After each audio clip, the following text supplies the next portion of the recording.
subtilement et facilement parmi les jeunes dans nos écoles.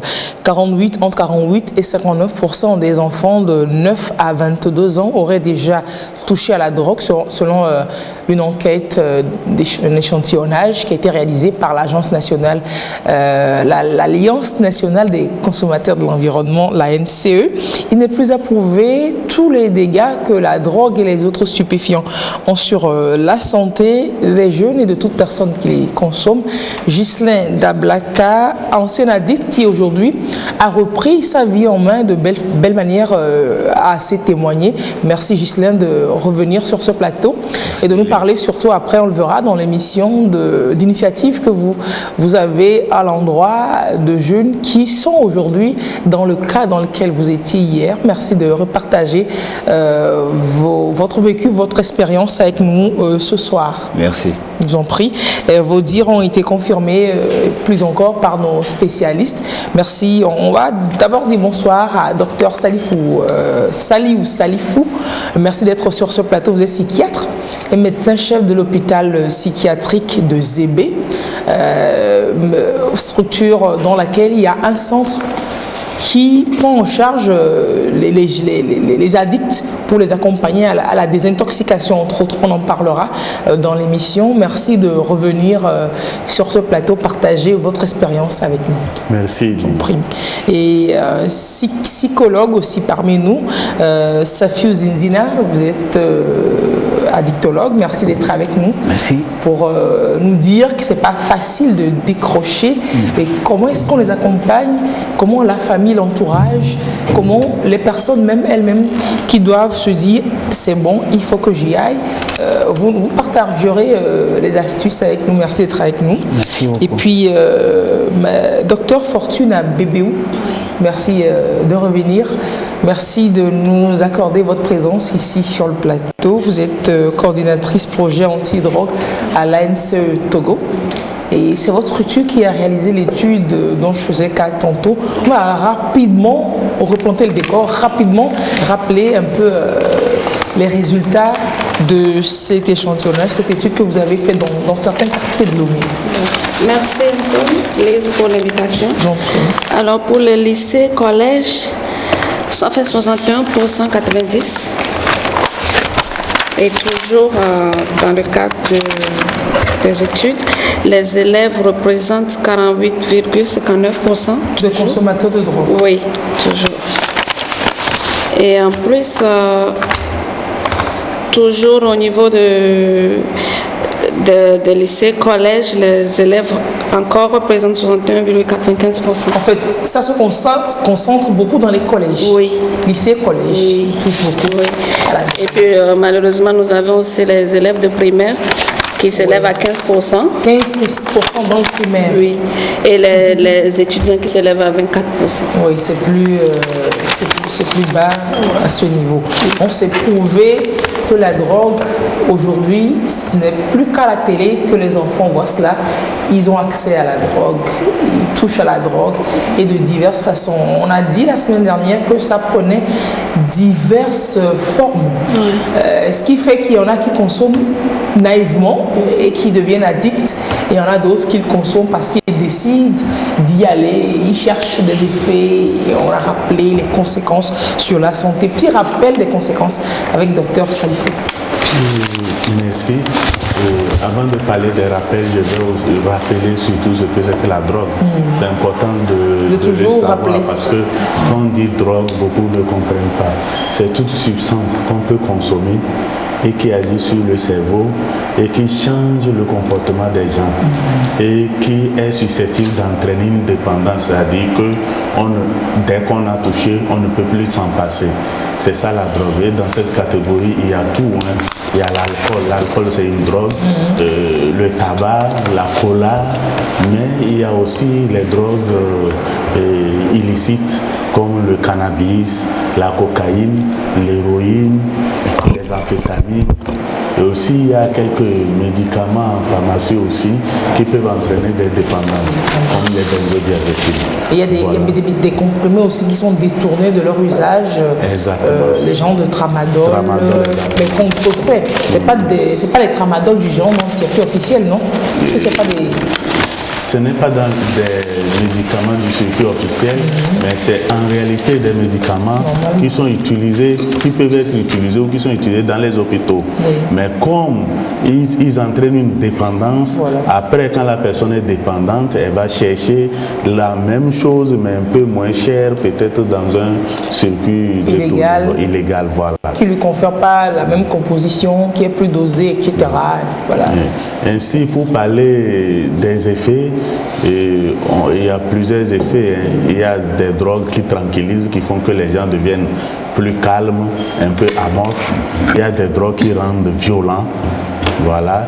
Et c'est dans la consommation chronique qu'on a toutes les conséquences possibles et qui peuvent aller des affections organiques, un peu comme les maladies de poumons liées par exemple à la consommation de tabac, un peu comme le VIH, sida, l'hépatite liée éventuellement aux drogues injectables, mais il y a aussi les conséquences psychiques qui sont les maladies mentales qu'on peut avoir à force de prendre les substances psychoactives, de prendre les drogues. Ça perturbe le fonctionnement du cerveau, c'est ça? Oui. C'est ce qui crée les maladies mentales. Est-ce que généralement, quand on prend de la drogue, on passe par la case hôpital psychiatrique après? Est-ce que c'est systématique? Je dirais, en tout cas à long terme, oui. Il y a de fortes chances. C'est systématique. C'est systématique. Soit on passera par la case de l'hôpital psychiatrique parce qu'on n'en peut plus d'être dépendant d'une substance, et on a de passer toute sa vie à chercher les moyens justes pour pouvoir consommer. Et là, on a envie d'arrêter. Mais on peut passer par la case de la psychiatrie tout simplement parce qu'on est en train d'expérimenter les conséquences. Les conséquences d'ordre psychiatrique. Exactement, ça rend la plupart du temps, surtout si je prends l'exemple du cannabis, les gens finissent par développer une maladie mentale qu'on appelle dans notre jargon la schizophrénie. Voilà, donc ils viendront à l'hôpital pour soigner cette maladie. Cette maladie-là, qui se manifeste comment? C'est quoi cette maladie? Bon, cette maladie va se manifester par un trouble de comportement, des hallucinations, c'est-à-dire que la personne qui entend des voix ou bien voit des choses bizarres que les autres ne voient pas et a tendance à se négliger, commence par devenir un peu plus sale qu'avant ou s'enferme, s'isole, voilà. Donc c'est un peu ces symptômes qui vont rentrer dans ce qu'on appelle schizophrénie. Ghislain, vous êtes passé par là. Oui. Vous voyez quoi par exemple? Moi souvent c'est des scènes de violence que j'aimais. Alors oui, vous l'avez dit ça. Je vois des scènes de violence, ou bien c'est souvent des... Quand on voit dans un film quelqu'un qui s'est pendu, on a envie de se dire, tiens, peut-être c'est une facilité, c'est une moyen aussi de se débarrasser de ses problèmes, de ses soucis. Ou bien c'est des imaginations de vouloir, dans l'envie de posséder aussi une arme et de se dire, voilà, ça peut te donner plus de la force et d'avoir l'influence sur les gens. Bien souvent, c'est facilement qu'on peut avoir de la vulgarité dans sa tête. Soit parfois, il y a des jeunes qui laissent facilement des gens en mode fuck, des trucs comme ça, c'est très grave. C'est des trucs très très graves parce qu'on ne se contrôle plus. Oui. On a l'impression qu'on devient un super puissant et on peut faire ce qu'on veut. Et c'est ce qui est très grave d'ailleurs. Parce que quand le docteur dit encore que pour être amené, à force de consommer le cannabis, on peut être amené dans un centre psychiatrique. Si ce n'est pas qu'on passe par les centres psychiatriques, forcément, ça peut conduire à la prison par des actes de violence et tout, ce qui devient très très déplorable, quoi. Prison ou alors cimetière, on en meurt, on peut en mourir? Bien sûr. D'overdose ou de quoi? De maladies On peut mourir des maladies organiques, c'est-à-dire les complications liées, par exemple, le VIH, l'hépatite. Oui, on peut mourir aussi. Sévère, Exactement. On peut mourir aussi d'overdose. Mais on peut mourir aussi des conséquences psychiatriques de la consommation de drogue, parce que quand on va commencer par faire une maladie mentale, on ne se contrôle plus, on prend des risques non calculés et ça peut aboutir à la mort éventuellement. Des risques comme des fois des conducteurs de moto qu'on voit en circulation. On se demande si un individu normalement constitué qui raisonne bien peut se prêter à ces genres de jeux-là. C'est un peu ce qui peut expliquer. Hein. Exactement. Par exemple. Ok. Voilà. Alors, Safiou Zinzina, psychologue, comment est-ce qu'un parent peut soupçonner, suspecter son enfant d'être peut-être sous l'emprise de drogue, de toucher à la drogue? Comment est-ce qu'on peut savoir? Ok, merci beaucoup.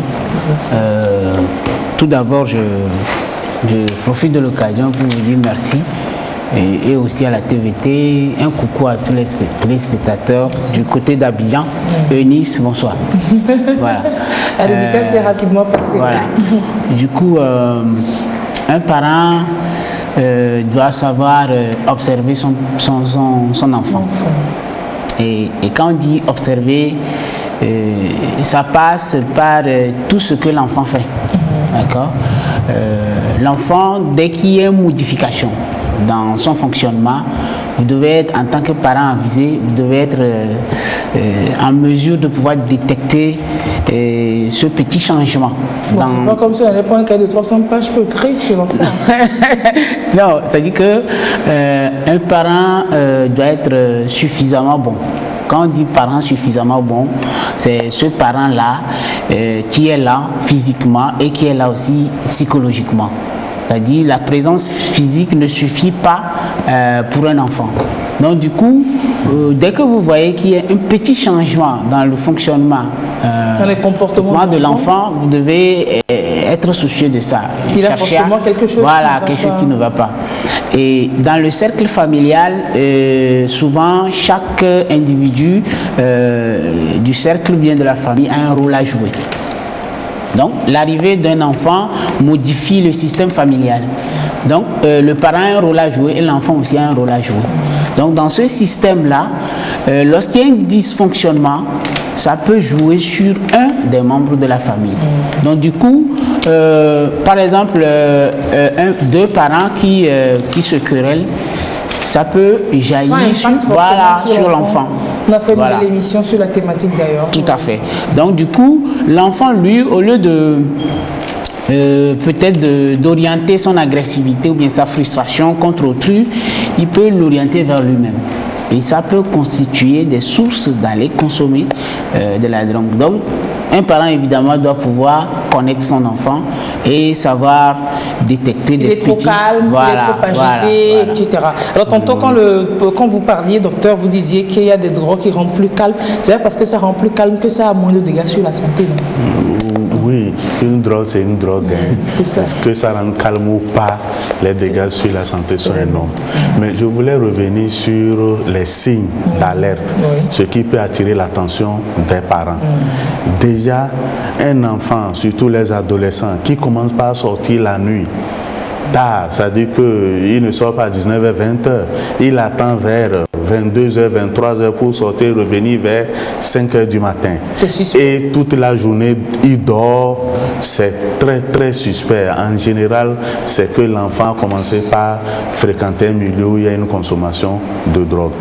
Maintenant, l'autre élément qui peut alerter les familles, c'est que quand les jeunes commencent par prendre de la drogue dans leur chambre, surtout le cannabis, vous allez voir qu'ils vont mettre de l'encens ou des désodorisants pour que les parents ne sentent pas l'odeur. Donc si les parents constatent que leur enfant s'isole souvent dans sa chambre et chaque temps qu'il rentre, il y a une odeur d'encens ou il y a une odeur de désodorisant, il faut que les parents cherchent à savoir ce que cet enfant essaie de cacher. Donc c'est quelques éléments pour attirer l'attention des parents. Des parents, c'est clair. Alors aujourd'hui, le thème c'est la drogue, on peut s'en sortir. Chisley nous parlera de comment il s'en est sorti aujourd'hui. Il est là, il est l'expérience palpable de oui, on peut s'en sortir et bien s'en sortir. Il va nous parler d'autres cas également. Vous aussi, mes autres invités au plateau. Il paraît que pour cesser de commencer de la drogue, il faut d'abord le souhaiter soi-même. Il faut d'abord une volonté, se dire je vais arrêter. Mais qu'est-ce qui peut amener un addict à arrêter? Est-ce que c'est aussi facile de dire je vais arrêter, monsieur le psychologue? Ok, merci beaucoup. Dire que je vais arrêter ne suffit pas. Parce que la plupart du temps même, le pouvoir addictogène du produit fait que chaque fois vous avez envie. Vous pouvez arrêter peut-être sur 2 semaines, 1 mois, 3 mois, vous retombez. Voilà. Alors maintenant, c'est justement pourquoi on se dit, quand on me dit qu'il faut dès la base, dès le début se dire je dois arrêter, c'est compliqué. Oui, dès la base c'est compliqué. La personne peut avoir la volonté d'arrêter. Elle peut avoir la volonté. Oui. D'où est-ce que cette volonté viendrait? Voilà. Est-ce qu'elle y pense déjà? Tout à fait. Et dans la plupart du temps, les gens qui viennent pour arrêter sont souvent forcés par les parents ou c'est par la justice. On les oblige à faire une injection thérapeutique. Du coup, la motivation personnelle n'y est pas. Donc quand pas très souvent. Voilà. Souvent, certains vous disent je consomme, mais ça ne me crée aucun problème. Ils dénient. Ils font le déni. Ils sont dans ce que nous appelons la pré-contemplation. Pour eux, la drogue ne fait plutôt du bien et pour eux, ça ne crée aucun mal. Donc là où il est, lui, ne se sent pas malade, donc il ne sait pas pourquoi on l'oblige à faire un soin. Donc quand des situations pareilles arrivent, vous devez faire ce que nous appelons l'entretien motivationnel et faire la psychoéducation. C'est-à-dire informer le client ou bien le patient sur les conséquences que la consommation peut entraîner chez lui. Voilà, la conséquence que ça a déjà et donc il ne se rend pas forcément compte. Tout à fait. C'est comme ça se fait. Et dans ce processus, il faut avoir ce que nous appelons les arguments nécessaires pour pouvoir, le docteur l'a dit l'autre fois, pour pouvoir peser la balance. Donc nous parlons de la balance décisionnelle où le patient, après avoir fait la psychoéducation et l'entretien motivationnel, il va voir que je cours un danger, il faudrait que je change de... Parfois, certains disent, c'est vrai, je vois que j'ai des conséquences, mais c'est pas grave. Pour l'instant, quand je vais cesser, je vais perdre peut-être beaucoup d'amis, parce que dans le cercle, il se sent mieux, il a peur de ne plus être dans ce cercle. Donc, ils sont dans l'ambivalence aussi de pouvoir faire ce changement. Donc, c'est là où le spécialiste est là et il l'aide à prendre cette décision et à aller de l'avant. Parce que ce n'est pas facile. Quand l'individu vous dit aujourd'hui je vais arrêter, quand il retourne dans sa famille, peut-être c'est dans la famille où la consommation y est, ou bien c'est dans son service, ou bien dans le cercle d'amis, le spécialiste ne l'accompagne pas chez lui. Du coup, il va se retrouver encore dans ce cercle d'amis qui vont lui dire non, laisse ça, retournons consommer. Donc, c'est là où c'est très compliqué. Voilà, pour quelqu'un de prendre une décision et de le faire en même temps. Docteur, il faut une forte motivation. Hein. Oui, il faut vraiment une forte motivation et il a raison. Dans nos milieux, la plupart du temps, les gens ne sont pas motivés, c'est la famille qui les amène. Par contre, il y a des raisons pour que la personne soit motivée ou que la personne elle-même demande. C'est quand la personne commence par avoir les conséquences. Soit une maladie quelconque ou une maladie psychiatrique. Et ça peut interpeller cette personne à demander de l'aide. Elle se dit, je vais toucher le fond. Mais dans notre pratique, dans mon expérience, ce que moi j'ai constaté, pour ceux qui cherchent à arrêter, souvent, c'est quand ils se rendent compte que toute leur vie est résumée à une consommation. Que tout l'effort qu'ils font dans la vie pour avoir un peu de moyens, ils sont obligés d'utiliser ces moyens-là pour consommer. Ils sont fatigués de vivre cette vie. En ce moment, ils viennent aussi pour demander de l'aide. Mais pour les adolescents, les jeunes, en général, ils ne demandent pas. C'est la famille. On les prend en charge et puis c'est la famille qui les amène. Et c'est important que la famille comprenne que c'est un long processus. Et tant qu'on n'a pas réussi à déclencher le désir d'arrêter chez cette personne, on n'a même pas encore commencé le travail. C'est ça. Alors, il peut y avoir des motivations extérieures également, par exemple l'entrée en vie socio-professionnelle ou alors le désir d'entrer dans une relation, le besoin de faire quelque chose et qu'on soit bloqué par le fait qu'on est toxicomane, ça peut déclencher aussi l'obligation. On se dit qu'on est obligé pour pouvoir atteindre cet objectif d'arrêter, de se faire soigner. C'est cela. Ghislain, vous n'avez pas décidé d'arrêter, hein, on vous a obligé. Parce que vous ne saviez pas, vous ne vous disiez pas que ça vous faisait du mal. Ouais, justement. Et Manu Militari, on vous a transporté. Hein. Voilà, c'est là où j'ai fait. En fait, je me suis demandé quand j'ai écouté tous les intervenants, je me suis dit, est-ce que j'avais besoin encore d'être là? Parce que comme monsieur le psychologue disait, effectivement, quand on est sous addict, parfois on dit, je n'ai rien. Oui, c'est clair. Quand on est sous, on dit, non, je ne suis pas saoulé. Quand on se lève le matin, j'avais plein d'amis qui disaient aussi, on se lève le matin, on s'habille, on se lave, on essaye d'être normal comme tout le monde. Et dès qu'on pose... C'est bien de dire on essaie d'être normal comme ça. On essaie d'être normal parce que parfois devant les autres peuvent remarquer un trouble de comportement, ça se remarque. Et vous disent, qu'est-ce que tu as dit? Non, ça va, je vais bien, j'ai pas de problème. Et tes cours, tu dis, non, ça va, j'ai juste quelques trucs à rattraper. Voilà. Et ce qui est très grave aussi, c'est que il faut vraiment arriver à sortir du milieu. Monsieur le psychologue l'a dit, quand on est dans le milieu où c'est consommé, on a du mal. Moi, il a fallu vraiment qu'on me sorte de là. Mais même quand on sort d'un espace où c'est consommé, quand on revient dans un autre, et encore, on retrouve tout de suite un groupe.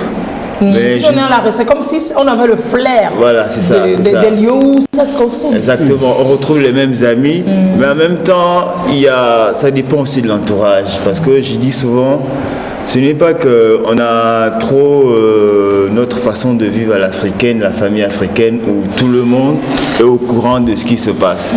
Mais ça devient dangereux lorsque, par exemple, le malade a ses parents et ses frères et sœurs, il y a le médecin qui doit suivre, et puis bon, pour d'autres peut-être le prêtre ou le pasteur, mais parfois certains vont dire, votre fils là, moi je sais où je vais l'amener, je sais, il y a quelqu'un qui fait de fortes prières là, il délivre les gens.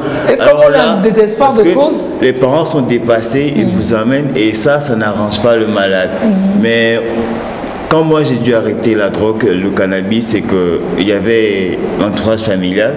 Ça m'a permis de me dire, bon, ça m'a servi à quoi? De toute façon, on m'a enlevé de ces gars, les gars ne me donnaient rien. J'ai essayé de m'occuper, mais c'est toujours pas facile parce qu'à chaque fois, vous voyez les autres qui vous disent, tu vois, nous on est bien, toi tu as choisi de ne pas être dedans, mais tu vois, tu ne te retrouves même pas. Et alors on fait son chemin, on se bat pour se dire comment j'ai fait pour me retrouver. Les autres te disent, mais nous tu vois, on est bien, on arrive surtout dès les débuts, quand on ne trouve pas encore ces marques et qu'on se cherche encore, on se dit, le discours des autres peut rapidement passer. Hein. Voilà, donc on a envie d'être tenté, on se dit, peut-être il faut retourner avec eux, ou bien, parce que d'abord, si vous avez dans la famille certains qui viennent, qui disent non, votre fils là, on peut l'amener ici, parce que les parents sont dépassés. Je sais qu'il y a ça fait mal des mères de famille qui voient leurs enfants très en mauvais état et qui se disent parfois, mais comment faire, et je ne sais pas. Et donc toutes les solutions sont les bienvenues. Voilà, c'est ça. Alors quand vous avez envie, est-ce que c'est possible de mettre des mots sur ça? Genre, on vous sort de là, ce n'est pas que le manque du réseau, ce n'est pas que le manque des amis qui vous manque, c'est que vous ressentez, alors c'est pas l'absence que vous ressentez, mais peut-être aussi cet effet que vous avez quand vous prenez la drogue. C'est aussi ce que vous recherchez, non? Bien sûr, l'ambiance ça manque. L'ambiance en manque parce que quand vous sortez tout de suite de ce milieu, vous vous dites, je suis arrivé dans un nouveau milieu, ceci ne me donne pas ce que les autres me donnaient. Et chaque fois, je dois me battre pour me dire, je dois oublier, je dois avoir une nouvelle vie et d'être quelqu'un de normal, accepté par la société. Parce que je le faisais peut-être pour suivre un mouvement de mode, mais ça n'a rien donné. Et à chaque fois, on se demande, ça manque, mais bon, on se dit, peut-être qu'il y a quelque chose de nouveau. Oui, maintenant, au-delà de ce que je disais, au-delà de cette compagnie qui vous manque, est-ce que l'effet du produit aussi vous manque? Quand ça vous manque, comment ça se fait? Comment vous ressentez justement, le manque du produit dans votre corps? Moi, par exemple, j'ai été longtemps addict de cigarettes. Et faut dire pour remplacer la drogue? Oui, pour remplacer, parce que j'ai eu un sevrage de beaucoup de produits. Parce que l'alcool, je sais pas, il y a des choses que j'ai pas envie de dire ici. Hein. Je pouvais finir une bouteille de whisky en 2 jours, moi tout seul.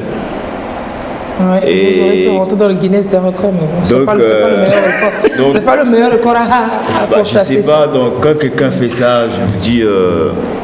vous ne sentez pas bien. Avec l'alcool, la drogue? Il y a l'alcool, la drogue, le café, je sais pas, et puis surtout ces produits-là. Alors, vous êtes tout, et le tabac aussi, voilà. Parfois, quand ça manque, vous êtes là, vous n'êtes pas bien, vous tortillez entre vous tortillez sur vous-même. Dans le corps que vous avez mal?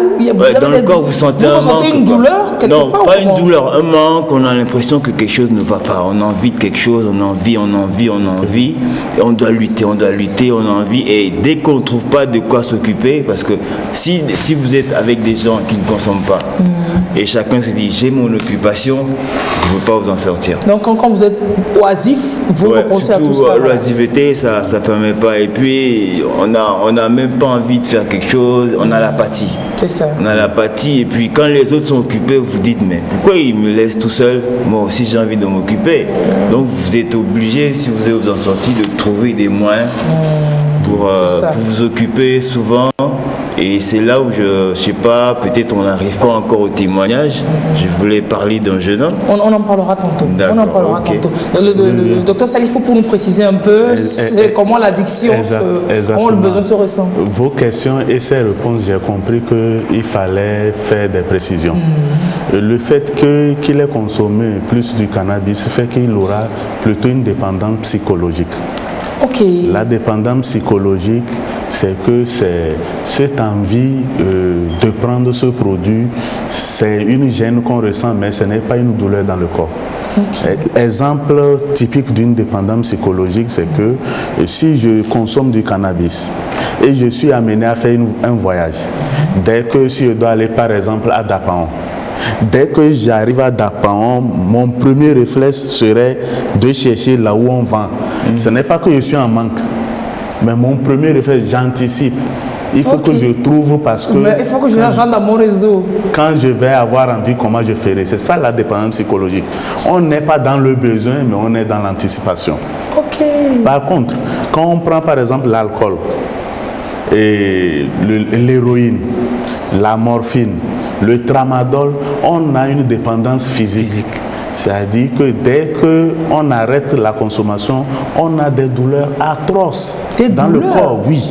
Des douleurs atroces. Si vous voyez par exemple des jeunes qui consomment du tramadol, le matin, ils ne peuvent pas se lever.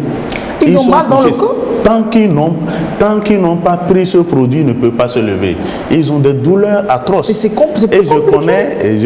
je connais un jeune homme consommateur de tramadol, mais le matin, la revendeuse de tramadol même l'appelle parce qu'elle sait ce qui va se passer s'il ne prend pas son produit. Si elle ne le voit pas, elle appelle, elle va vers lui pour lui donner le produit. Voilà, c'est ça la dépendance physique. Maintenant, il y a une troisième dépendance qu'on note, c'est une dépendance, je peux dire, de l'environnement de la société. C'est-à-dire que le dépendant crée son environnement, ses amis, ils ont leurs habitudes. Quand il décide d'arrêter, les habitudes lui manquent.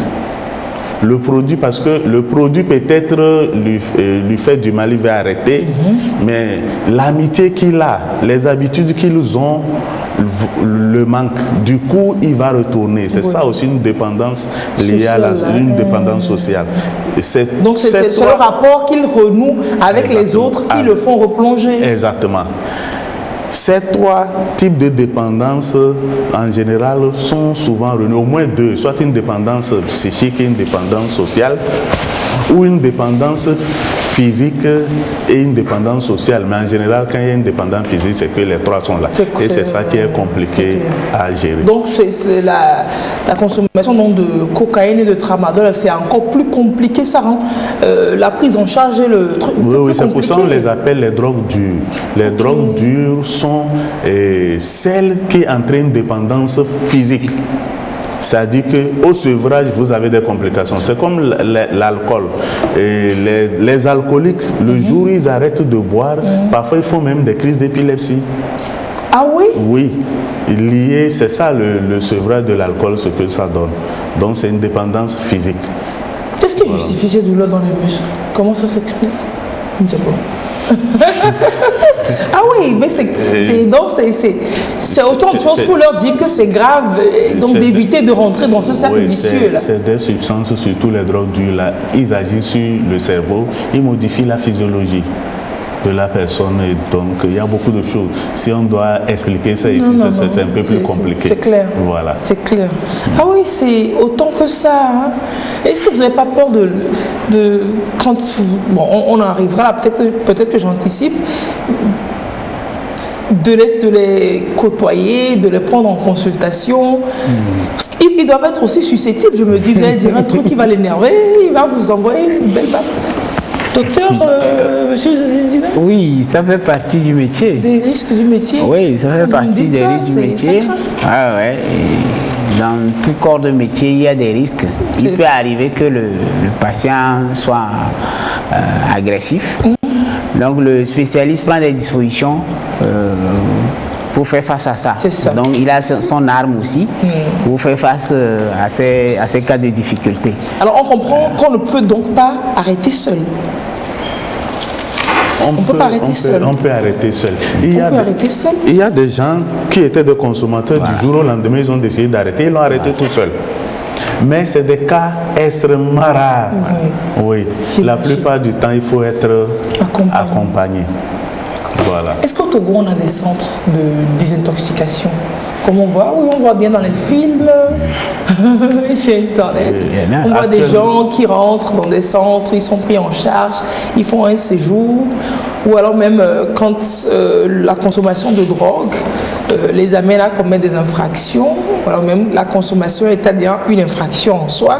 Quand en plus ils commettent du mal à autrui, que d'être en prison simplement, ils passent par les hôpitaux, les centres pour se faire traiter. Est-ce qu'on a ça chez nous, docteur Salif? Actuellement, l'hôpital psychiatrique de Zébé est organisé en plusieurs unités, dont une unité d'addictologie. L'unité d'addictologie, c'est l'unité qui prend en charge les dépendances aux drogues. L'unité d'addictologie existe avec tous les soins qu'il faut. Mais la question que vous posez, on la comprend aussi en parlant, en faisant un lien avec les films. C'est possible aussi d'avoir un service d'addictologie ou bien un hôpital qui fait que l'addictologie, c'est possible. Mais dans notre milieu, cette unité est inclue dans l'hôpital psychiatrique de Zébé. Oui. Sur le territoire, c'est à Zébé qu'on a cette unité au niveau du service public. Je dirais que sur le territoire, en fait, tous les psychiatres font de l'addictologie. Oui. D'accord? Ils prennent en charge et ils sont un peu sur tout le territoire, donc je me dis qu'ils le font. Mais c'est à Zébé que c'est organisé en unité, avec une unité spécifique qui fait ce travail. Je me dis quand même que c'est un travail avec plein de contours. Un psychiatre dans son cabinet, il ne saura pas prendre en charge autant un addict à s'en sortir que dans cette unité-là, puisqu'il y a des risques de ne pas revenir sur le traitement, alors que chez vous, je pense qu'on est interné. Oui. Alors, des risques de... Voilà. Et au niveau des privés, à l'ANCE, vous faites dans l'accompagnement, ou alors vous connaissez des structures qui font de l'accompagnement pour s'en sortir? Non, on ne fait pas de l'accompagnement, nous sommes plus dans la prévention, mais des cas viennent vers nous, donc on les transfère vers le docteur. Ce n'est qu'à Zébé qu'on les envoie. Il y a pas des des hôpitaux psychiatriques en ville. Hein. Je vais mieux expliquer. Oui. La prise en charge des patients, des personnes dépendantes aux drogues, se fait de deux manières.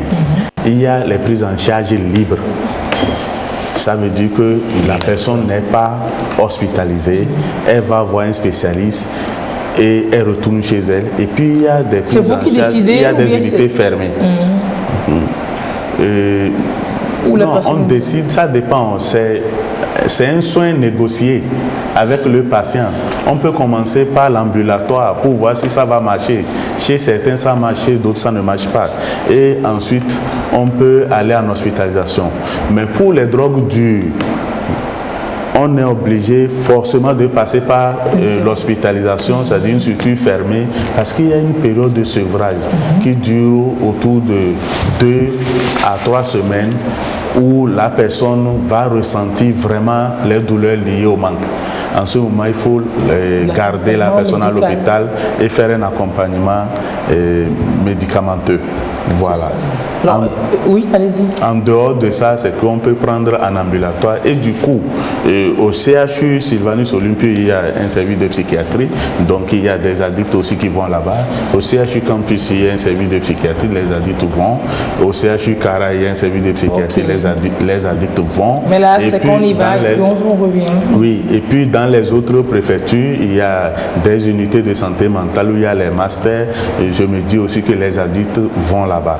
Mais c'est seulement à Zébé qu'on a cette possibilité de faire une prise en charge fermée. C'est ça. Voilà. Qu'on les interne complètement à Zébé. Mais quand vous parliez vous dites que c'est négocié, mais c'est au médecin d'apprécier, de se dire ambulatoire, l'internement, etc. Mais vous proposez toujours, et c'est aux patients et à la famille de se dire on choisit ci, on choisit ça. Exactement. Et surtout qu'on n'oblige pas trop, on ne force pas le patient. On essaie de négocier avec lui. De toutes les façons, celui qui consomme un produit, il le fait volontairement. C'est ça, oui. Donc pour qu'il arrête, il faut aussi négocier. Il faut que ce soit volontaire, il faut le négocier, il faut discuter. On ne peut pas l'obliger parce que même si vous l'obligez, vous l'enfermez, le jour où vous le libérez, tant qu'il n'a pas décidé d'arrêter, il va reprendre. Donc ça ne servira à rien tous les efforts que vous aurez faits. C'est pour ça qu'il faut toujours discuter, négocier, s'assurer que la personne désire vraiment arrêter. Et en ce moment, on peut être efficace en l'accompagnant. Alors, dans l'accompagnement, qu'est-ce que vous leur proposez? Comment ça se passe? D'abord, au niveau du psychologue. Comment est-ce que, par rapport à tout ce qu'il a dit, tout ce qui leur manque, tout ce qu'ils ressentent, alors qu'est-ce que vous leur proposez? Comment ça se passe? Oui, après l'évaluation, on fait le dépistage et puis quand on voit la sévérité, le risque, on fait l'évaluation. Ça nous permet quand même de voir les différentes sortes de besoins que le patient a. Et maintenant, en fonction des besoins, on fait un plan thérapeutique. Et dans ce plan-là, c'est des objectifs à atteindre dans un temps donné. Et avec le patient, ce contrat se fait. Alors, par exemple, si des cas d'oisiveté où le patient est seul, on peut par exemple faire un programme où il peut aller à la salle de gym, il peut aller au sport en ce moment où dans sa journée il va se retrouver seul. Voilà, donc on évite au maximum qu'il ne soit pas seul, parce que être seul aussi fait partie des facteurs de risque et des facteurs de rechute. Voilà. Donc le rôle de la famille est très très important dans ce processus-là, parce que la famille constitue un soutien fort pour à la fois, la famille peut être facteur de rechute. C'est ça. Et aussi, la famille peut être facteur de maintien de la récupération. Du coup, si par exemple l'individu ou bien le client se sent bien dans sa famille, tous ses angoisses, ses frustrations, il peut partager avec son environnement immédiat. Voilà, je sens le besoin, qu'est-ce qu'il faut faire? Donc, on peut l'amener peut-être à aller faire temps, à s'occuper, à trouver. D'autres vous disent, c'est parce que je n'ai pas un emploi. Voilà, et du coup, si je n'ai pas un emploi, donc celui qui est praticien dans ce domaine doit avoir aussi des carnets d'adresses. Voilà, en fonction de tels besoins, où je peux envoyer mon client. Voilà, pour pouvoir se prendre en charge. Certains, dans des périodes comme ça, on peut les envoyer peut-être à des séances de musique pour faire la relaxation. Donc ça leur permet... Si monsieur est ici comme ça, vous faites ça? Oui, ok, ça se fait chez nous. Ok, d'accord. Faire des séances de danse, Voilà, prendre des cours de danse, faire des choses qui leur permettent de changer de changer des idées. C'est ça. Alors, donc docteur, tout ça en commun accord avec le patient. Voilà, il faut qu'il se dise oui, je vais danser. Oui, voilà. Dans le même sens que lui, j'ai un patient actuellement que j'ai envoyé au CNAO et on lui fait des séances de massage là-bas pour l'aider parce que j'ai senti qu'il avait les massages devraient lui apporter quelque chose. Vous ne voulez pas me prescrire des massages aussi, d'accord? Dans ce sens. Mais je vais revenir un peu en arrière pour dire vraiment ce qu'on propose de façon concrète aux patients. Déjà, pour des drogues dures, comme il y a un syndrome de sevrage, c'est-à-dire qu'il peut avoir des douleurs atroces, des crises d'épilepsie et tout, il y a des médicaments qu'on prescrit pour gérer ces symptômes. Ensuite, il y a des médicaments qu'on prescrit pour diminuer l'envie d'avoir besoin de la drogue, l'envie de recourir. Est-ce que c'est des médicaments qui contiennent un peu de drogue aussi, ça? Non, non, ce n'est pas, je ne suis pas en train, il y a les substituts, mais je ne suis pas en train de parler des substituts parce que eux, c'est aussi des drogues. Mais il y a quand même des médicaments qu'on prescrit et ça diminue le désir de recourir aux drogues. Surtout pour le cannabis, il y a aujourd'hui un médicament qui est assez efficace dans ce sens. Maintenant, en dehors des médicaments qu'on prescrit, il y a l'accompagnement psychologique, surtout la thérapie motivationnelle. On a dit qu'il faut que la personne soit motivée. Donc, chaque temps que la personne vient nous voir en consultation, on doit l'aider à avoir cette motivation. On doit lui trouver les arguments nécessaires pour qu'il puisse comprendre que c'est dans son intérêt quelque part d'arrêter. Donc, voilà à peu près ce qu'on fait. C'est beaucoup de gymnastique. Ça marche sur combien de cas? Belle question. Belle question. Oui, la réussite dépend de la volonté de la personne à arrêter. Actuellement, j'ai beaucoup de patients que je suis qui ont évolué vraiment favorablement, qui ne sont plus consommateurs. Mais je ne suis pas en train de dire que c'est fini, parce que quand quelqu'un n'est pas consommateur, c'est à long terme qu'on sait qu'il n'a pas replongé. Voilà. Si vous avez arrêté 1 an, 2 ans, ce n'est pas encore suffisant pour conclure. Donc c'est à long terme. Donc actuellement, on suit des gens qui ont arrêté depuis 1 an, 2 ans. Voilà. Je viens à vous tout de suite. Je sais que vous avez quelque chose à dire. Oui, par rapport à cette situation, beaucoup de patients qui rechutent ont cette culpabilité de revenir. Parce qu'il n'est pas facile de revenir chaque fois dire que j'ai encore glissé, voilà, j'ai rechuté, donc 2 fois, 3 fois, les patients ont honte de dire ça. Non, après ils restent dans la situation. Voilà, et puis le fait de ne pas pouvoir revenir fait qu'ils sont dans ça et puis ça continue. Oh là là. Donc c'est le lieu aussi de leur dire que la rechute fait partie du processus. Du traitement. Voilà. Faut pas qu'ils aient honte. Voilà, de revenir quand il y a, quand il y a la rechute, de toujours revenir et dire que voilà. En 1 an, j'ai rechuté. Bon, il faut recommencer la procédure. Voilà. Donc quand ça rechute, on recommence à zéro. Oui, il faut encore réévaluer, voir maintenant le niveau de motivation et puis recommencer encore. Oui, voilà. Oui, justement, j'ai aimé les interventions des psychologues surtout. Parce qu'effectivement, quand on est sous addict pour reprendre une vie normale, on a l'impression souvent au début qu'on ne peut pas faire quelque chose. Mais par exemple, moi, je me suis imaginé plein de choses. Je dis, mais qu'est-ce que j'ai appris dans ma vie? Je me suis parfois mis souvent au basket avec des jeunes qui m'ont beaucoup permis de ne pas trop fréquenter des toxicomanes. Et ce mouvement-là, cette activité dans laquelle ils m'ont mis, ça m'a permis quand même de m'intégrer socialement. J'allais, je suis croyant parce que j'allais à des groupes de prière simples, pas trop, parce qu'il y a même un prêtre que j'ai aimé, qui m'a donné un bon conseil. Il m'a dit, ce n'est pas parce qu'on te prend pour un malade mental que tu dois faire des prières extraordinaires, que ce n'est pas ce qu'il faut forcément.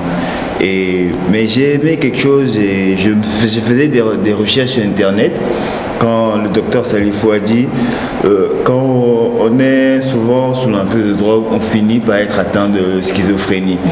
Et je me suis dit, tiens, schizophrénie, ça veut dire que si des gens là, on va me voir comme les fous qui traînent dans la rue, ils sont sales. J'ai cherché.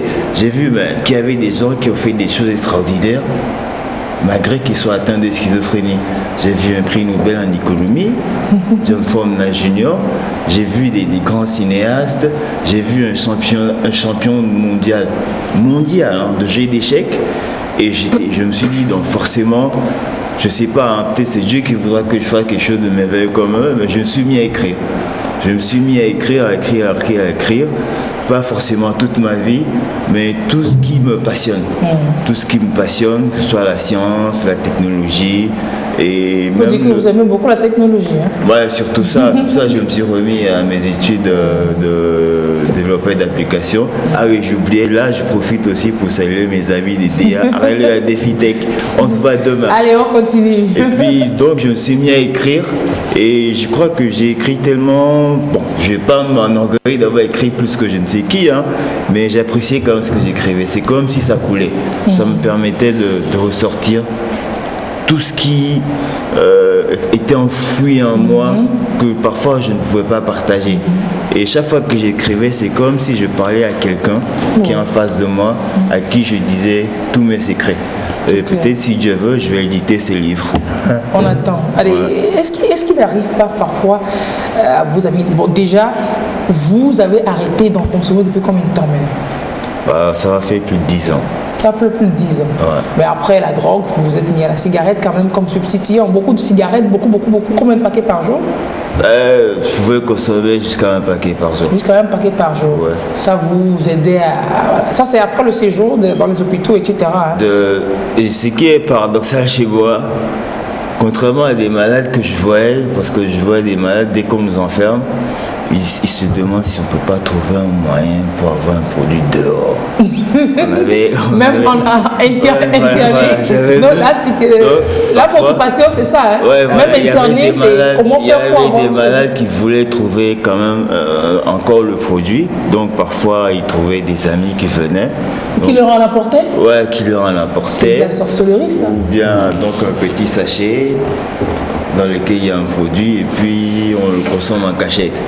Et contrairement aux autres, je ne sais pas, quelqu'un, c'est sûrement dans la famille doivent se dire, donc quand il est enfermé, il ne prend pas. Quand je suis enfermé, je ne prends rien. Je regarde, mais quand je ressors, par contre, j'ai comme l'impression que quand je ne suis pas occupé 24 heures sur 24, là, je me remets à la dite à la cigarette. Et ça fait que donc je dois me forcer à trouver de quoi m'occuper souvent. Et je me dis, je ne peux pas chercher à tout faire tout le temps pour m'occuper. Et je sais que là, c'est un combat à faire aussi. Toute la vie. Alors, pour la cigarette, vous avez réduit maintenant ou bien comment? Je pense que je suis obligé d'avoir recours à un psychologue. Peut-être monsieur est là, il va me donner des conseils. C'est bien honnête. Hein? Ouais, pour l'alcool, la drogue, j'ai pu dire non volontairement. La drogue, c'était la famille. Mais pour la cigarette, j'ai dit il faut forcément un psychologue parce que peut-être il y a des combats qu'on ne fait pas tout seul. Tout à fait. Parce que je ne vois pas quelqu'un qui a fait un combat contre tout seul. Ouais, tout seul. Donc, quoi. Il y avait un moment. Il y a la volonté quand même déjà à la base. Il y a la volonté à la base. Forcément, je vois bien qu'il doit avoir un désir de moi-même de me dire mais écoute, autour de toi, ils vont te trouver pour un gars bizarre parce qu'à chaque fois que tu fais ça, ils vont te dire mais... Alors justement, comme ça, est-ce qu'il n'y a pas des amis ou des connaissances, vous pensez qu'ils se doutent, qu'ils se disent que il en prend encore des fois? Il y a des gens qui peuvent savoir, mais sauf s'ils me voient savoir le prendre ou se douter? Se douter, ils ne voient pas tout de suite, mais après ils disent Je ne parle pas de la cigarette, hein, je parle de la drogue, de ceux dont vous êtes sortis. Est-ce qu'il n'y a pas des gens qui, vous ayant connus, qui se disent que, est-ce que c'est vrai qu'il est tout abandonné? Ah oui, justement, pour en venir à ça, il y a des gens qui ont douté. Mais je leur dis, bon, s'ils veulent vraiment être sûrs, il y a le test de l'urine. Hein. Ça, le docteur le sait. Pour le cannabis, c'est le test de l'urine. On vous amène à l'hôpital, on fait le test de l'urine pour voir s'il y a encore du THC. Le THC, le tétrahydrocannabinol, c'est la molécule de... il en sait, hein. Il est allé à l'école de la chose. Il faut mieux se renseigner là-dessus parce que quand ça vous bousille, finalement, vous vous dites qu'est-ce que je vais devenir. Ouais. Non, mais bon, pour cela, moi, je me dis souvent, il ne faut pas se fier à ça, quoi. Je me dis, si quelqu'un vous dit, si vous dites à quelqu'un, je vais bien, je ne prends plus un produit, il vous dit si tu en prends encore, moi, bon, faut la laisser dans son coin. Il faut laisser dans son coin. C'est aussi ça, hein, c'est l'accompagnement de la famille, de l'entourage. C'est-à-dire que sa dernière partie est très intéressante. Hein. Quand on décide d'arrêter de consommer une substance, c'est pour soi. Ce n'est pas pour les autres. Oui. C'est-à-dire que les autres doutent ou pas, vous ne faites pas ça pour eux. Mais si vous vous mettez en tête que vous faites ça pour eux, le risque c'est que quand ils doutent, ça vous replonge. Voilà. Ou alors quand ils doutent, ou alors quand ils ont des comportements que vous vous dites, normalement, ils étaient les modèles, ils m'ont obligé à arrêter, les voici maintenant, vous replongez. Oui, c'est clair. Il faut le faire pour soi. Donc c'est important que les gens le comprennent, ils le font pour eux-mêmes, ils ne le font pas pour les parents. Et c'est aussi important que les parents ou la famille comprennent qu'une personne qui est dans un processus de sevrage peut rechuter ou en général va rechuter, ce n'est pas un souci. C'est dans l'ordre normal des choses. C'est normal même de rechuter. C'est normal parce qu'après un sevrage, quand les gens ont tellement confiance en eux, à un moment donné, ils se disent, je vais essayer de voir si je vais aimer. Et il y en a qui le prennent juste pour ça. Donc rechuter, c'est normal. Ça ne doit pas alarmer la famille. Ça doit simplement amener la famille ou les soignants à comprendre que la personne n'est pas encore sortie complètement de cette affaire et il faut toujours l'accompagner. Vous dites combien de temps ça peut prendre? Bien, c'est relatif.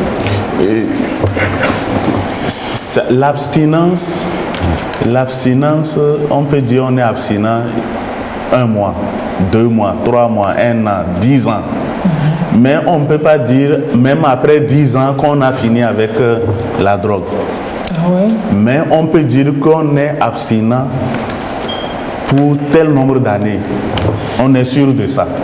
En fait, c'est comme ça. Parce qu'en fait, le risque, il est toujours là. Le risque, il est toujours là. Le risque, il est toujours là. Et un auteur l'a déjà dit, la bouche qui a tété n'oublie pas la saveur du lait. Voilà. C'est clair, c'est vrai. C'est complètement clair. Aujourd'hui, pour des gens, des familles qui envoient des personnes comme cela, Ghislain dit qu'un prêtre lui a dit que ce n'est pas une affaire de prière intensive, de prière avec agressivité.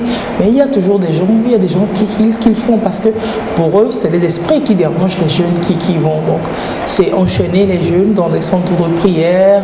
Vous en avez connaissance, Madame Fortuny? Pas vraiment, mais je sais qu'il y a quand même un centre à Bagbé et c'est un pasteur. Je sais qu'il utilise et la spiritualité et le counseling. Oui. Le counseling, c'est l'accompagnement. L'accompagnement de motivation. Voilà, c'est ça. Mais à part ça, nous travaillons plus avec les coalitions. Nous avons formé les coalitions parce que nous travaillons plus dans la prévention et nous éduquons les gens. Nous parlons aussi aux parents. Nous les faisons comprendre la drogue, qu'est-ce que c'est la drogue et comment se comporter avec les enfants parce que ici, dans la société dans laquelle nous sommes, les gens utilisent plus la discrimination, ce qui n'est pas bien. Ça les isole plus, ça les enfonce plus. Oui, donc dans nos coalitions, nous avons 12 secteurs et ces secteurs, nous les formons sur comment ils vont aborder la thématique. Et aussi, surtout les secteurs, dans les secteurs, on a les parents, les professeurs, parce que souvent c'est les professeurs, les instituteurs qui se rendent compte rapidement. Oui, les parents ne voient pas ça trop vite. Ils voient que du feu. Donc c'est les instituteurs qui nous ramènent. Moi, quand même, les cas que j'ai connus, c'est les instituteurs qui se sont approchés de moi. On était partis pour faire les sensibilisations dans le lycée et après ils nous ont amené des cas et souvent les enfants ne veulent pas aussi que les parents soient au courant. Oui. Donc vous gérez ça entre vous? On gère comme on peut et après si c'est débordé, nous les envoyons vers les psychologues. Oui, donc c'est que ces cas quand même de personnes enchaînées, vous en savez? Oui, les cas de personnes enchaînées dans les centres de prière, c'est beaucoup plus pour la schizophrénie. Les maladies mentales. Les maladies mentales. Elle a parlé de prévention et je voulais dire un mot sur ça. C'est vraiment en matière de drogue, la solution, c'est de ne jamais goûter. C'est ça en réalité, ne jamais goûter. C'est pour ça que la prévention est très très importante. Et la prévention va se dérouler sur plusieurs niveaux. Déjà au niveau familial, où la famille doit être vraiment vigilante, on a déjà cité les signes d'alerte, mais les enseignants ont quand même un rôle important parce que c'est eux qui passent beaucoup plus de temps avec, les adolescents. Et c'est eux qui voient leur comportement. Oui. Souvent, les enfants ont tendance à cacher leur vrai comportement aux parents. Donc, à l'école, par exemple, ils l'extériorisent. C'est les enseignants qui voient et ils doivent pouvoir faire un feedback à la famille. Ils doivent pouvoir attirer l'attention des parents sur certains comportements des enfants. Il dort en classe, il est agité, il est violent, et aussi au niveau des études. Mais l'autre volet surtout de la prévention, c'est les médias. C'est les médias parce que je vais dire, tout ce qui est secret, souvent s'aggrave. Les médias doivent pouvoir aider pour démystifier. La dernière fois, notre ami l'a dit, il a consommé ses premières drogues tout simplement parce qu'il ne savait pas ce que c'était. Donc nous avons l'obligation d'en parler, de faire en sorte qu'au niveau même de la famille, on doit pouvoir parler des drogues et des conséquences aux enfants à l'école, mais les médias doivent le faire. Et aujourd'hui, je suis arrivé à penser que pour vaincre ce fléau de la drogue, il faut qu'on fasse comme ce qu'on a fait pour le VIH, SIDA dans les années 90, 2000, où il y avait beaucoup de spots publicitaires qui revenaient sur le VIH et tout. On doit faire la même chose, c'est-à-dire qu'on doit sensibiliser. On ne doit plus attendre que ça arrive pour que vous gériez. Exactement. On doit pouvoir parler de ça pour que les enfants, quand ils auraient appris ce que c'est que la drogue, ils auraient appris les conséquences. Quand quelqu'un va leur proposer une drogue, il va réfléchir. Ils sachent décider. Exactement. Et probablement qu'ils prendront la bonne décision. Mais si on ne dit rien du tout, le dealer va vanter les mérites de son produit oui. Et l'enfant va tomber dans le piège. Et puis l'autre conseil que je vais donner aux parents, c'est d'insister chez leurs enfants pour qu'ils ne prennent rien sous forme de médicaments à l'école provenant de leurs camarades, provenant peut-être des adultes qui les entourent. C'est-à-dire que même s'ils ont les maux de tête, soit ils vont dans une structure agréée de santé de l'hôpital, de l'école, ou carrément ils reviennent à la maison pour que les parents les amènent à l'école. Mais qu'un camarade dise, prends tel produit, ça va passer, des mots de tête, ou bien des mots de un adulte va proposer quelque chose, il faudrait que les parents sensibilisent leurs enfants pour qu'ils n'acceptent jamais des produits venant des personnes inconnues. C'est clair. Voilà, que ce soit des médicaments où on a dit des bonbons, des sucettes, des boissons. Donc les sensibiliser les enfants à éviter de manger finalement dans les mains d'inconnus. Voilà. Si vous me dites qu'il y a des toffees piégés, des bonbons, que la drogue prend ses différentes formes, ça c'est un message complètement à passer aux parents. Leur demander, oui. Et si je veux ajouter aussi au niveau des médias, il faut quand même qu'on informe la société aussi sur le cas de discrimination parce que c'est ce qui empêche les gens d'aller vers le centre en fait. Il y a beaucoup de personnes qui consomment mais ils n'arrivent pas à s'ouvrir parce qu'ils ont peur de ça.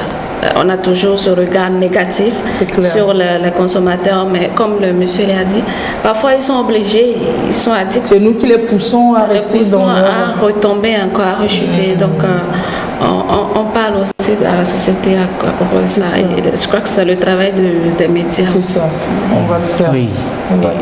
Oui, moi je vais ajouter surtout pour les médias, il faut savoir passer les informations, souvent dans nos films, on voit des gens qui fument. Il faut que l'information a passé ou le film ou bien, je sais pas, le documentaire a passé, il faut masquer. Il y a des trucs qu'on ne doit pas, il y a des chansons qui passent et puis bon, c'est comme ciel ouvert. On en avait parlé. Voilà. Et puis l'autre côté, aujourd'hui, ce qui est criard dans notre ville, c'est ce phénomène de chicha que vous voyez dans tous les bars. Oui, et puis moi, je ne comprends pas pourquoi les autorités ne sont pas... Voilà, et puis dans les bars, et puis il y a des places à côté, vous voyez les jeunes qui sont autour et qui... Et puis on en fait la pub, hein, quand tu vois un espace, vous dites, ici on fume la chicha, donc voilà. C'est comme c'est une plus-value. Voilà, en fait. voilà, donc oui, dites-nous, voilà. Tout le monde suit. C'est oui, quoi ce truc, c'est quoi les conséquences? C'est une drogue aussi? C'est une drogue. Les chichas, les gens mélangent avec le cannabis et d'autres, même l'alcool ajouté à ça. Ils prennent dans les bars. Donc, et vous qui êtes à côté, voilà, et puis, voilà, vous êtes des fumeurs passifs. Donc la fumée qui sort, vous fumez aussi. Donc, il faudrait que les autorités prennent ça à cœur pour pouvoir vaincre ce phénomène, parce que je ne peux pas me dire je vais aller prendre peut-être dans un bar Coca-Cola. Parce que malheureusement on n'a pas des centres de divertissement, etc. Quand on doit sortir, c'est dans le bar. Voilà, et puis à côté on fume le chicha et puis moi je consomme. La chance qu'on a sur ce plateau, c'est qu'on a un médecin qui est en plus Sodia. Et on va lui poser la question. Vous constatez le phénomène aussi, non? Oui, la chicha, c'est une drogue, ils l'ont déjà dit, et elle se prépare avec des feuilles. Et puis de l'eau qui bout pour donner une certaine vapeur, et voilà, un peu comme une infusion, mais voilà, c'est la vapeur que les gens aspirent. Malheureusement, c'est qu'il y en a qui remplacent ces feuilles-là, qui sont des feuilles aromatiques, ils les remplacent par du cannabis. Et à la place de l'eau, ils mettent les liqueurs. J'en connais qui font un mélange de Jack Daniels avec le Jack Daniels. À la place de l'eau. À la place de l'eau, qu'ils bouent la feuille pour avoir leur vapeur. Et cette feuille, c'est les feuilles de cannabis. Voilà. Donc c'est quand même une pratique qui est maintenant en vogue à Lomé, dans les grands bars, et qui, j'imagine, risque d'être vraiment dangereux pour les adolescents, les jeunes. Aujourd'hui, la plupart des jeunes connaissent la chicha, ils en ont déjà goûté. Voilà. Et c'est de fortes chances qu'ils aient goûté à la drogue. Ah oui. Parce qu'à la base, ça c'est quand la chicha remplace les ingrédients par maintenant. Quand c'est la composition normale, j'ai eu dire qu'une bouffée de chicha correspondait à combien de bâtons de cigarettes, que ce soit quand c'est même la chicha normale qu'ils fument. Que c'est pas comme si la chicha était mieux que la cigarette, que c'est pire même que la cigarette. Vous confirmez? Bien sûr, ce n'est pas... de toutes les façons, que ce soit la chicha, la cigarette, je ne vais pas dire qu'un est mieux que l'autre. Parce que les gens, il y a certains qui disent je fume pas la cigarette, mais ces personnes, ça donne à la chicha pensant qu'elles sont hors de cause, quoi. Oui, c'est pas parce que la drogue est licite qu'il est moins dangereux, que cette drogue est moins dangereuse. Vous voyez, donc dans le corps, ton corps, ça ne va pas se dire bon, on ne me combat pas, donc je ne fais pas beaucoup de dégâts. C'est pas parce que la cigarette est à vendre que c'est autorité, mais sur cette cigarette, c'est mis, ça nuit dangereusement à la santé. Et on en consomme quand même. Donc il faut comprendre que ce n'est pas parce que la drogue est licite que c'est moins nocif. C'est ça. Oui, madame. Oui, ce que je peux ajouter pour la chicha, c'est que quand vous fumez, la fumée est lourde, vous pouvez l'imaginer. Et quand ça rentre, ce n'est pas tout qui ressort. Ce qui reste, c'est encore, ça pèse plus que la cigarette simple. Je ne sais pas si vous avez remarqué la fumée de la chicha. C'est très lourd quand ça rentre dans les bronchioles. C'est pas toute la fumée qui sort. Non. Il en reste beaucoup dans les bronchioles. Et comme vous l'avez dit, je crois qu'une bouffée de chicha, ça fait 40 cigarettes quand vous allez terminer. Vous avez déjà une idée de ce que vous consommez. 40 ? Et pire encore, si vous consommez dans un lieu clos, il n'y a pas la ventilation, mais alors qu'aujourd'hui, les enfants en ont à la maison. Je pense que c'est à 15 000 le truc. La boîte là, le dispositif, donc ils en achètent et puis ils utilisent à la maison. Ils ont à la maison, donc les parents doivent aussi veiller à ça. C'est pas un luxe finalement la chicha. Hein. Non. C'est même pas un luxe du tout. Si vous voulez les tuer, laissez-les aller à la chicha. On donne des exemples de... Bon. on parle de comment on peut s'en sortir de la drogue et donc on donne toutes les astuces. Et ce serait bien, Ghislain, que vous nous parliez de ce jeune que vous avez aidé aussi, vous avez accompagné à sortir de la drogue. Parce que oui, vous êtes engagé aujourd'hui à passer le message autrement, à vous mettre en exemple pour dire à toute personne qui touche à la chose, non, n'y va pas, ne le fais pas. Et vous savez, il vient te... Bon, il prend de l'argent et puis il rencontre un schizophrène en route, il lui perd à manger parce qu'il dit, il sait peut-être de quelle façon il est arrivé à ça. Il est avec ce monde, mais complètement autrement, différemment. Il agit avec ces gens-là. Et racontez-nous un peu l'histoire de ce jeune qui a pu s'en sortir pour dire à ceux qui sont là-dedans que c'est possible de s'en sortir comme vous. Oui, effectivement. Merci, mais bon, faut pas jeter trop d'auréoles. J'ai jeté aucune auréole. Ah, d'accord, tant mieux. Bon, pour Gilles, je le félicite beaucoup. C'est la preuve que je pensais que je ne rencontrerais jamais des gens qui pouvaient écouter mes conseils et accepter mon assistance. J'allais le voir une fois par mois, il était sorti des EB. J'allais le voir une fois par mois, sa mère est veuve, il est lui-même orphelin. Une fois par mois, quand je passais à lui, je allais le saluer, le soutenir, lui dire « tu peux t'en sortir ». Et il a arrêté de fréquenter les amis toxicomanes. Il s'est renfermé à la maison, il sortait plus, personne ne comprenait pas pourquoi il sortait plus. Mais par contre, il aimait bien manger. C'est vrai qu'il ne pouvait plus faire la lessive, ni se laver souvent. Mais j'allais tout le temps, je ne désespérais pas. Pour moi, je me disais, c'est comme, je ne suis pas Jésus, hein, mais je me dis, bon, vaut mieux aller voir son propre frère, qui a le même problème que soi, que de chercher à voir des gens toujours bien portants et à côté de qui on est presque rien. Mais lui, au moins, je me dis, tiens, vous savez que vous serez d'une utilité à ses côtés. Je vais le soutenir. Et à la fin, finalement, je viens le voir, je dis, Jules, qu'est-ce que tu fais encore? Il me dit, sa maman me dit, il ne sort plus. Il ne sort plus parce qu'elle est veuve, elle est vieille, mais elle est toujours à la maison, il ne sort plus, il est là. Je dis, mais Jules, tu peux quand même faire quelque chose. Regarde ce que moi j'essaye de faire. Laisse les gens, t'en occupe pas, ne te fatigue pas à écouter les gens. Et il a commencé à suivre une formation en sérigraphie, tout ce... Et ça fait 2 ans déjà et je sais qu'il le fait toujours. Et bon, ce qui me fait mal, c'est qu'il n'aime pas le téléphone. Je sais pas, parce qu'il ne veut pas qu'on le dérange. Mais donc c'est vrai, il a essayé de décrocher. Là, il a totalement décroché, il continue sa formation. Et il apprend une formation en sérigraphie. Et c'est bien. C'est le genre de jeune qu'il faut accompagner, il faut promouvoir, il faut lui donner du boulot, il faut l'embaucher. Parce que tout ça participe à sa réinsertion, à son traitement en fait. Voilà. Donc il est où vous dites? Il est vers... Là, il est à Lomé. À Lomé. Vers Tokyo Séminaire. Et il adore ce qu'il fait.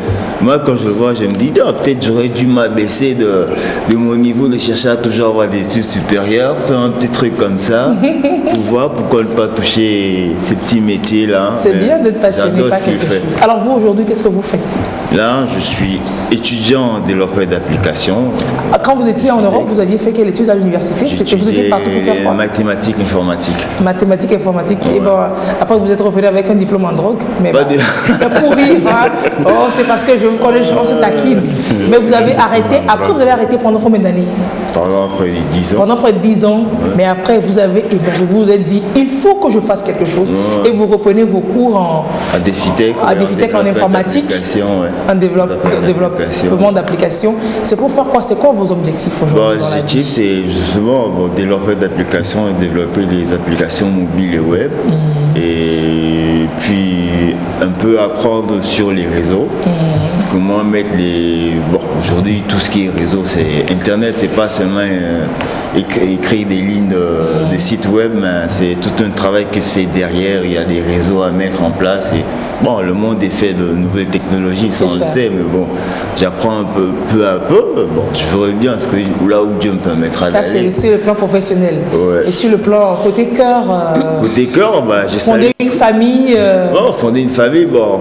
C'est vrai, bon, je me dis, bon, Abraham, lui, il avait 90 ans pour avoir son fils, donc je sais pas. Ça, je vais pas me presser, alors bon. Abraham est la promesse de Dieu, donc je sais pas. Donc C'est ce ça. côté, c'est sûrement, faut pas presser quoi. C'est-à-dire que vous avez plein de projets. Ouais, je sais que. Vous ne vous êtes pas dit, j'ai bousillé 10 hommes ma vie à faire ci, à faire ça. Ah non, mais non, vous vous ça- êtes dit, c'est toujours possible de le faire. Voilà. C'est cette positivité que j'adore. Ouais, justement, parce qu'il y a des gens qui ont sombré. Et j'ai vu des exemples, mais il y a un exemple qui m'a beaucoup marqué dans la vie. J'ai lu sur sa biographie dans la bibliothèque de mon père. C'est le président Roosevelt, le président américain. Il était infirme. Tout le monde savait qu'il était poliomyélite. La polio, oui. Oui, mais j'ai pas compris comment ce monsieur qui était poliomyélite s'est battu dans ce grand pays, plus puissant, le pays le plus puissant dans le monde, mais jusqu'à être président. Oui. J'ai lu sa biographie, il se battait lui-même pour distribuer des tracts dans les maisons pour faire campagne. Je sais pas comment il a fait, mais il n'avait pas honte. Je me dis, mais ce mec-là, si jamais lui il a eu ça, il est devenu président des États-Unis. Moi, je serais pas devenu président. Hein, parce Et pourquoi que... pas? Non, c'est. Ah non, parce que C'est pas votre chose. Chacun avec son ambition. Hein, c'est comme les présidents, c'est comme si beaucoup de dirigeants, c'est le peuple qui travaille pour les nourrir et moi, je peux pas faire ça. C'est bon, je ok, peux merci. travailler vraiment. Super, pour les Et, gens. Ouais, je dis, Roosevelt, lui, ce qu'il a fait, c'est. Chaque fois, je me rappelle de sa biographie, je me dis, c'est pas possible. Se battre comme ça et il a trouvé du financement pour aider les recherches des Pour vaccins, la lutte contre la polio, je me les suis vaccins, dit, tout ça. Je sais pas, je me bats, je me dis, Bill Gates, c'est une image que j'ai en tête. Je dis, Donc si vous avez Dieu- des icônes, des images, des références je me dis, aujourd'hui que vous voilà, vous battez c'est ça. pour. Je dis, si Bill Gates il a fait ça, Dieu a Super. fait l'homme à son image, ça veut dire que si moi jamais j'arrive à atteindre un niveau comme ça, je peux financer beaucoup de recherches projets. pour aider les malades mentaux, les toxicomanes, parce que, et docteur Salifou l'a dit, ça m'a beaucoup touché, les médias. Vraiment, on attend de vous. Et promesse, liste, quand il y aura le 11 mai, ne faites plus Bob Marley. On va voir. On va voir. Tu vas fêter le 10 octobre, Journée mondiale de la santé mentale. C'est ça. Voilà, pour 2020, oublie Bob Marley. Faut plus faire publicité pour Bob Marley. Tout le D'accord. monde connaît Bob Marley. D'accord. Donc Ben, on a qu'à arrêter 11 mai là. Voilà, 11 mai là, faut oublier. C'est D'accord. provoque, hein, mais bon. Très bien. Super, merci. Et dans le sens des témoignages, comme ça, on a reçu une très belle lettre d'amour. C'est pour nous tous. Hein. Je vais la lire en direct. C'est une lettre qui est issue de l'émission de la semaine dernière. Ça dit.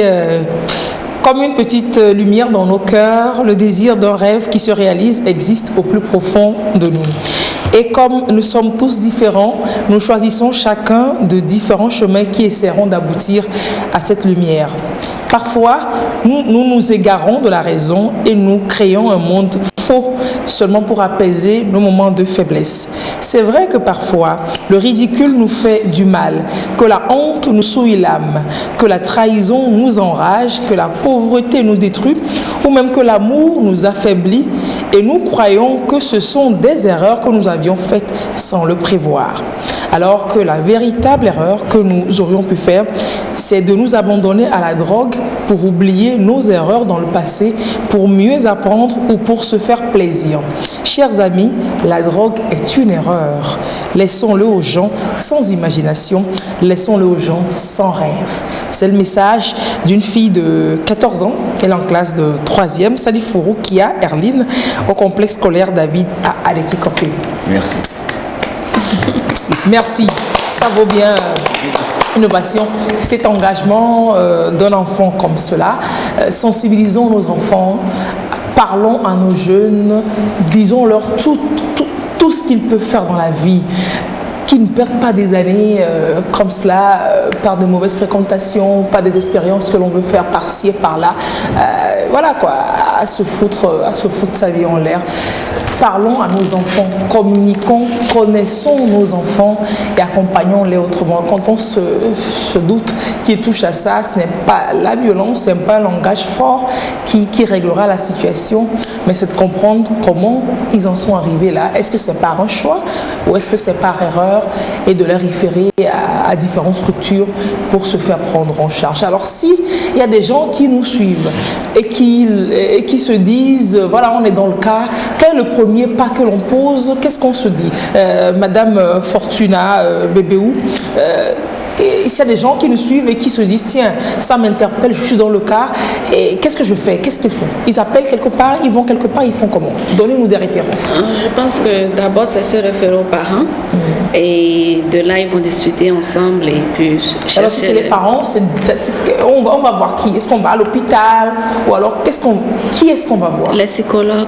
On demande un psychologue. On demande un psychologue. C'est lui qui va évaluer le besoin et maintenant les diriger vers les addictologues. C'est ça. Alors, le psychologue, il est là, donc c'est vous qui êtes là. Il faut écouter toutes nos misères. Mais merci de nous sauver. Oui, merci beaucoup.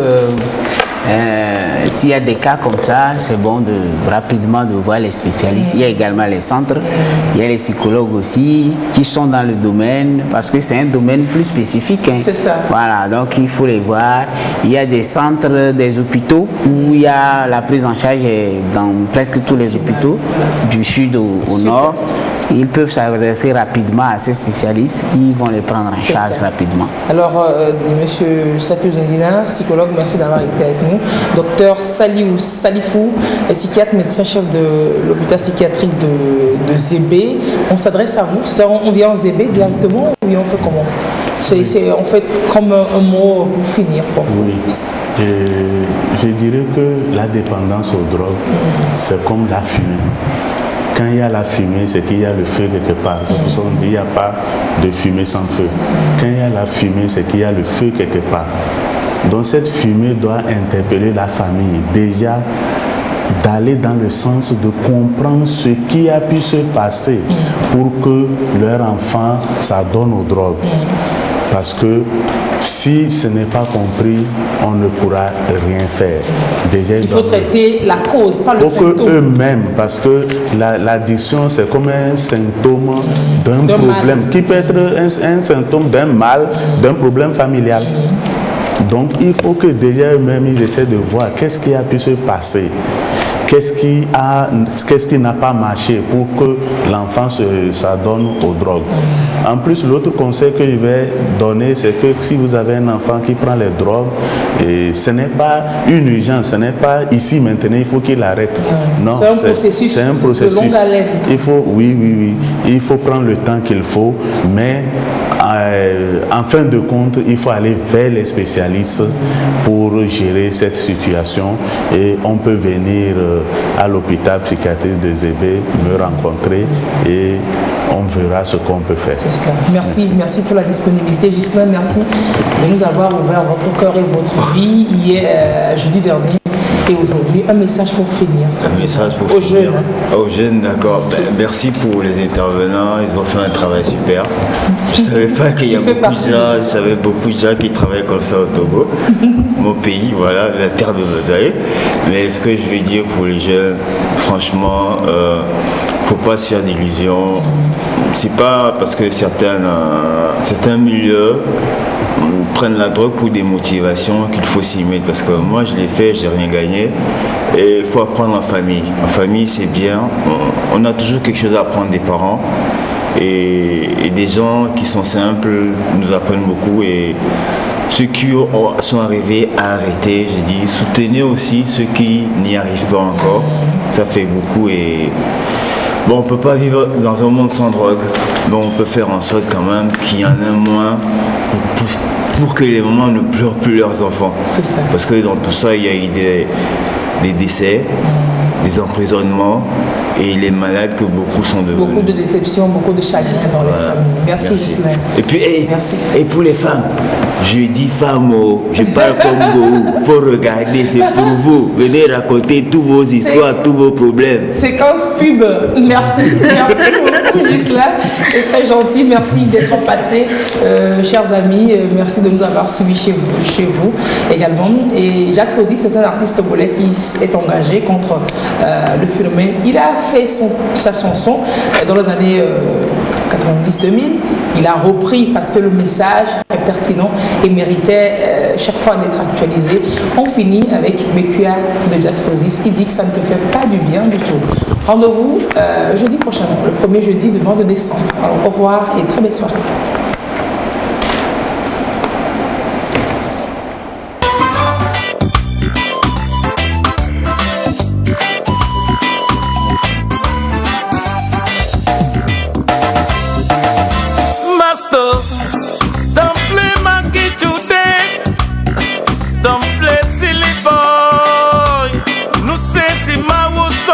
wade Bekia to senuya Onunya si mawu sona wade ma Bekia to senuya Bekia Ganja Hashish Ewo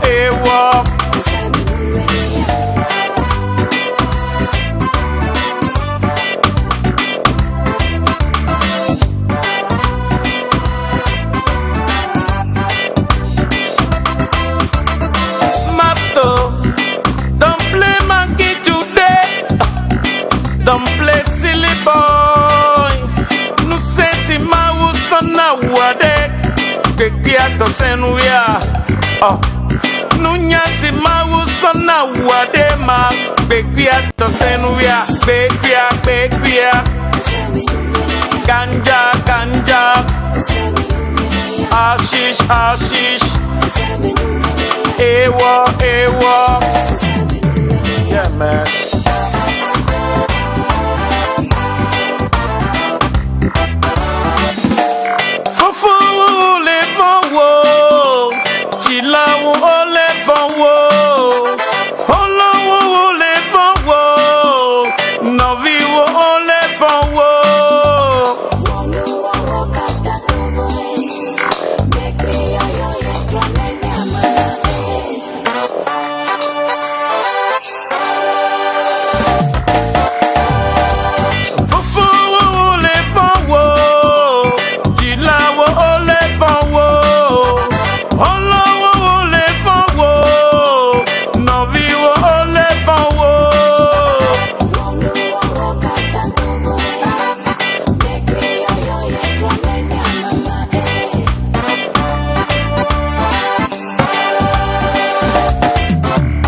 Ewo. Ganja. Hashish. Bekia. El akble lentio. Aja. Nyangble novo ya. Atombe memola aja. Yi aja ible nola. Hashish. Bekia. Ganja. Ewo. No vi ole fonwo. Fufu ole fonwo. Olowo ole fonwo. Ewo. Ganja. Hashish. Bekia. Yeah, ajalo soro rege korano yama. Ajami dasi atome mela. Yeah, man. Itabi. Dali bangi no bagle no wala. Are man. Ewo.